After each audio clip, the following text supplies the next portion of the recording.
ಎಲ್ಲಾರ್ ಮನೆಯಲ್ಲೂ ತರಕಾರಿ ಸಾರ್ ಮಾಡೇ ಮಾಡ್ತೀರಾ, ಆದ್ರೆ ತಮ್ದೇ ಆದ ವಿಧದಲ್ಲಿ ಮಾಡ್ತೀರಾ.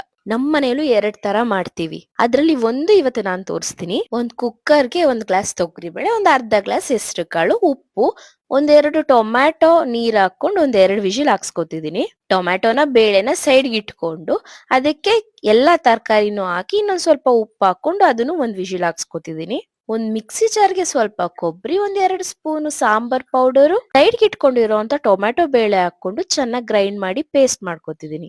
ಒಂದ್ ಪಾತ್ರೆಗೆ ಸ್ವಲ್ಪ ಎಣ್ಣೆ, ಸಾಸಿವೆ, ಕರ್ಬೇವು, ಜೀರಿಗೆ ಮತ್ತೆ ಸ್ವಲ್ಪ ಹಿಂಗ ಹಾಕೊಂಡು ಒಂದು ಚಾಪ್ ಮಾಡ್ಕೊಂಡಿರೋಂತ ಈರುಳ್ಳಿ, ಗ್ರೈಂಡ್ ಮಾಡ್ಕೊಂಡಿರೋಂತ ಮಸಾಲ ಹಾಕೊಂಡು, ಹುಣ್ಸೆ ಹಣ್ಣು ಬೇಕಂದ್ರೆ ಹಾಕೋಬಹುದು. ನಮ್ಮನೇಲಿ ಹುಳಿ ಜಾಸ್ತಿ ತಿಂತೀವಿ ಅಂತ ಹುಣ್ಸೆ ಹಣ್ಣು ಹಾಕೊಂತಿದೀನಿ. ಬೆಂದಿರೋ ಅಂತ ಕಾಳು ತರಕಾರಿ ಹಾಕೊಂಡು ಸ್ವಲ್ಪ ಚಾಪ್ ಮಾಡ್ಕೊಂಡಿರೋಂತ ಕೊತ್ಮಿರಿ ಹಾಕೊಂಡ್ರೆ ತರಕಾರಿ ಸಾರ್ ಸವಿಯಲು ಸಿದ್ಧ. ಇದು ಬಿಸಿ ಬಿಸಿ ಮುದ್ದೆ ಜೊತೆ ತುಪ್ಪ ಹಾಕೊಂಡ್ ತಿಂದಿದ್ರೆ ತುಂಬಾ ಟೇಸ್ಟಿಯಾಗಿರುತ್ತೆ. ನೀವ್ ಒಂದ್ಸತಿ ಟ್ರೈ ಮಾಡಿ. Thank you.